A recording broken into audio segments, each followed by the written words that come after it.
I always start my defoliation from the top going down for two reasons. Normally the top is the most stronger part, so I need to start already shutting down the energy. And then also because the leaves will fall in the lower part, so when I will work here I can also take care of cleaning all the leaves from falling from the upper part. So as I said, the top is super strong.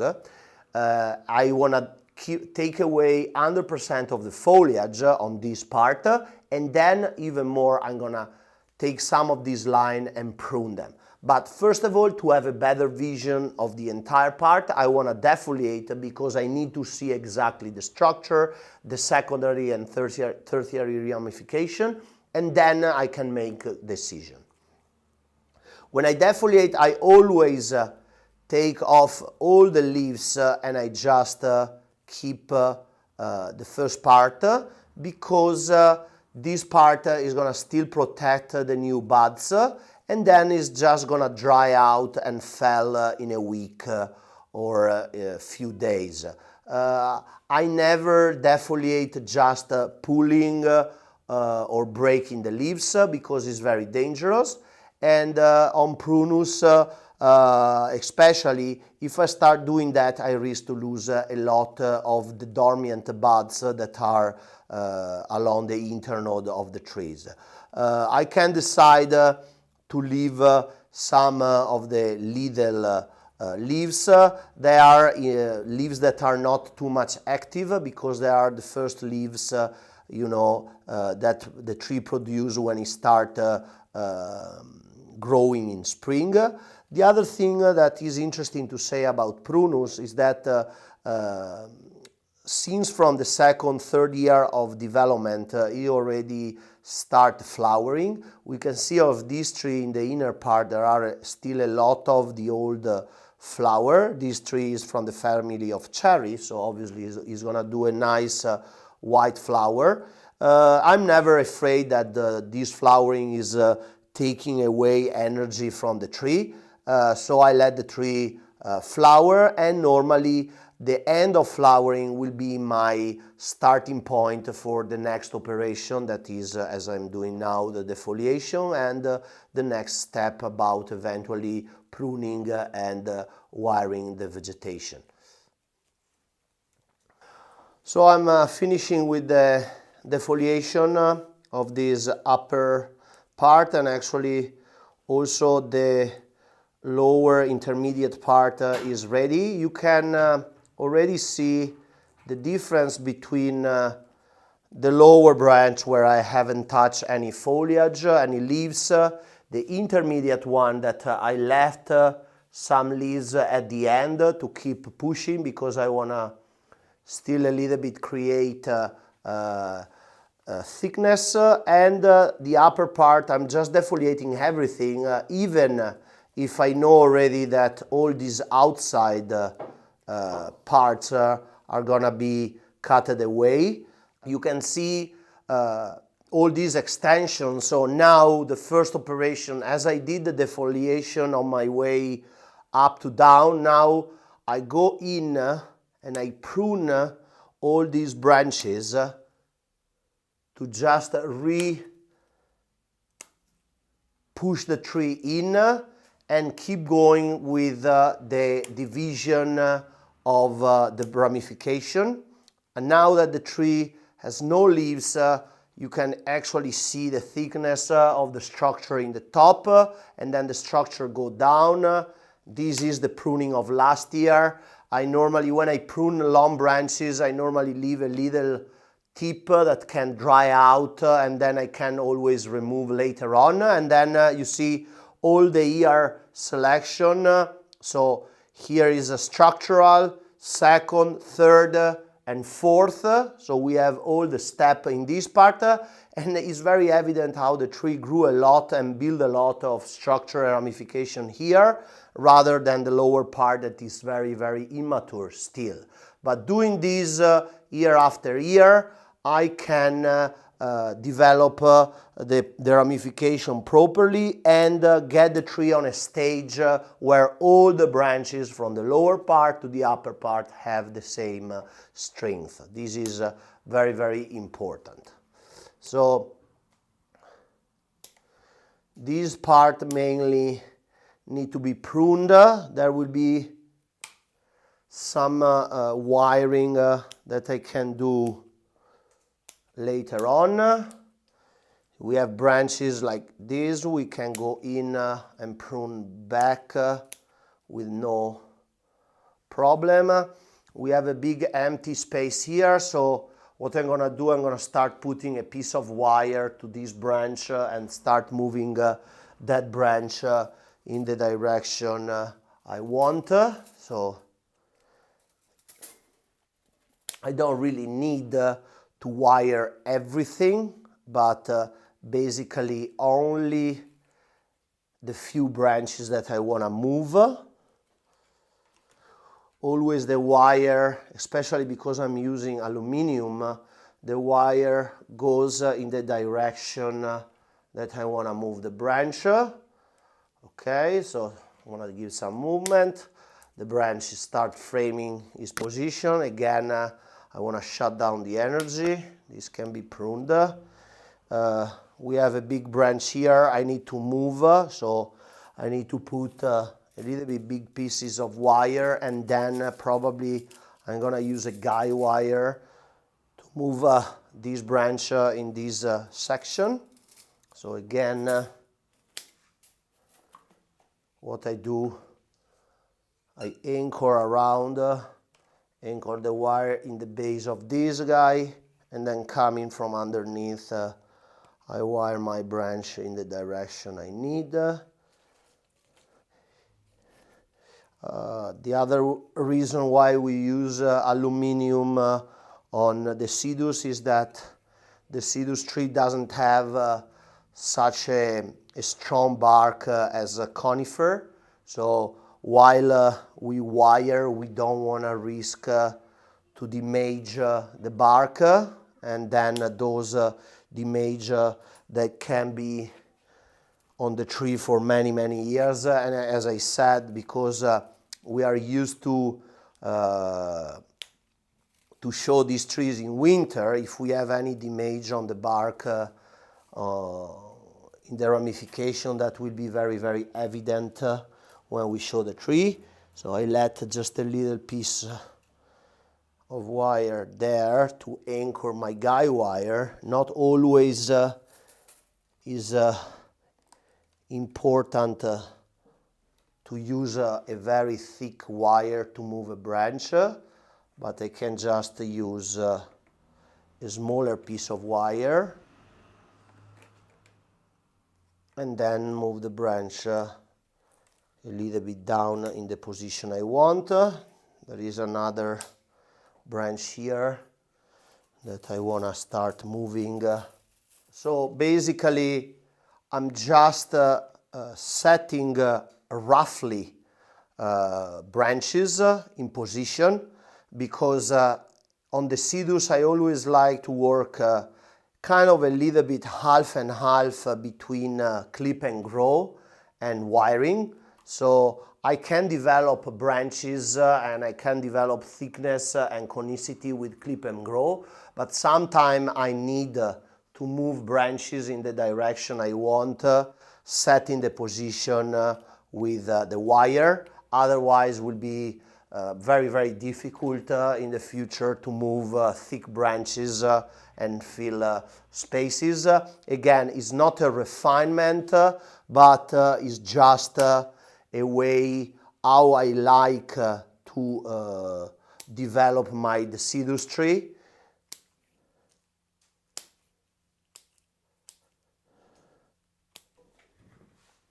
I just finished pruning the top part and I'm moving my way down. I still have this section that need to be pruned, and then I will just wire and open the lower branches here to set a little bit more the structure and then get still some thickness. So I can still go in here and short some of these lines because I want to maintain this area more compact. So now let's analyze this section. You can see already the old pruning that I did along the past season actually. So we can see how the tree react to my pruning. So prune, double, prune, double, prune, double. This is the rule of the two that I was talking before.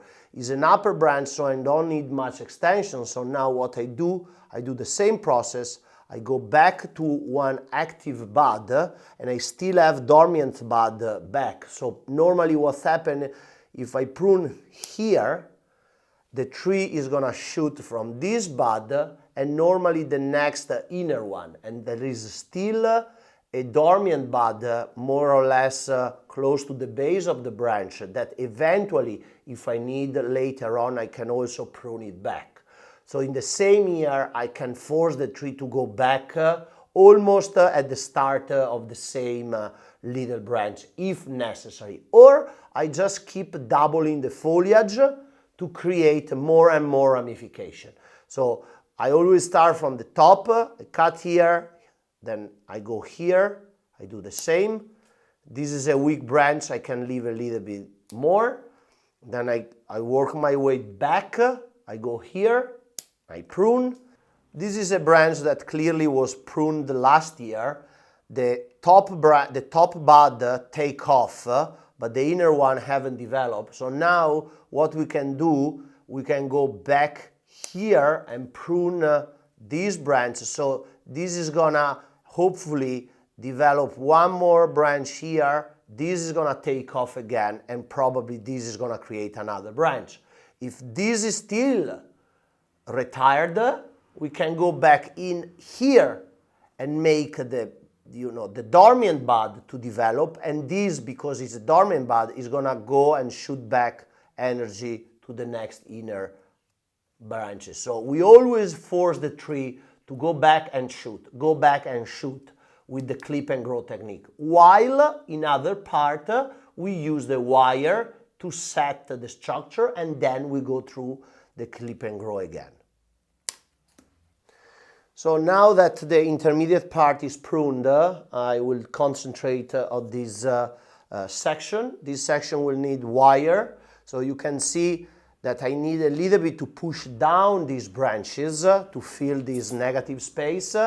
And also, this is something that normally happens on the deciduous tree. If I have an upper branch nice and compact here, the lower one naturally for the weight is going to go down and then relift up the secondary. So I want to move down a little bit this section, and then this branch will create a natural foliage going up. If I rotate the tree, you can see I still have to touch this part. This part is the one that I want to let grow crazy to really build my first branch, and this branch will develop like a nice volume in this position. When we develop the deciduous tree, we have always to consider pads, not like pads, but like clouds. So they want to fill the space. They don't go down and open like they do on conifer, but they go generally up and they fill spaces like little clouds. If we turn the tree again, we have this branch. This is another branch I want to develop to create depth. I moved down this branch and this guy to start filling this intermediate part, and I prune them back because I'm pretty happy about the thickness of the branch. Again, I use clip and grow technique together with a little bit of wire. Again, I don't need to wire everything to set the position. And then we go here. I still have this branch. I need to develop thickness. I let the apical leaves to keep strength, and I need to put also some wire to start moving in this direction. So the next step will be wiring and positioning generally these three branches here.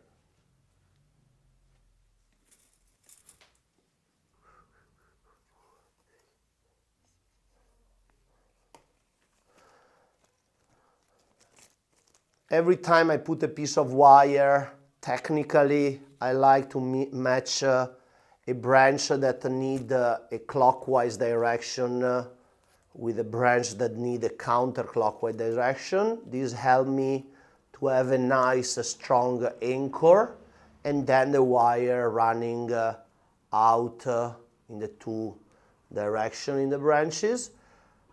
As you can see, I stay kind of a little bit loose on the branch. I don't need to tighten my wire as I do on conifer, but I just need the wire to really gently push my branch to be able to set that branch in position. The other thing that is important while I wire is I always have to have very clear what of the structure and what other branch I need to wire. So on this particular section I have 1, 2, 3 and 4 branches. So I run my wire, the thick one, out, and then 2 by 2 I can still match the other smaller branches, always using the rule 1 piece of wire, 2 direction. So I run out my smaller wire here. I still need to move a little bit this section, so push down, move, okay, and then this part will grow and create thickness.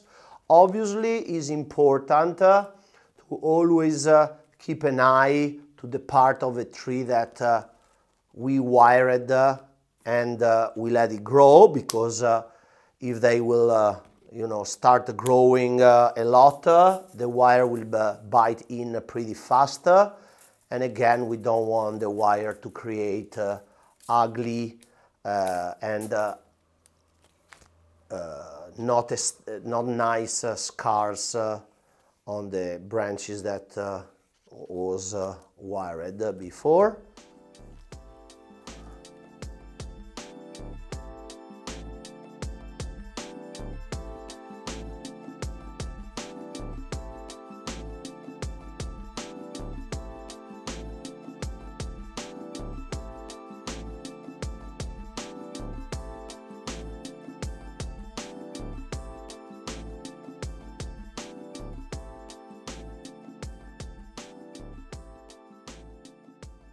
This is a wire that probably will stay on the tree a couple of months, not more. It's not a tree that is wired to be refined and go on a show. So the wire is just basically a technical tool to set the branch in position, and that's it. Not like something that has also an aesthetical point. So as I said, I can stay a little bit loose, and in the meantime I can go fast and don't care about really be as detailed as I will be for a pine or a juniper. I just wanna open and set branches in position to also take away the competition between the different parts.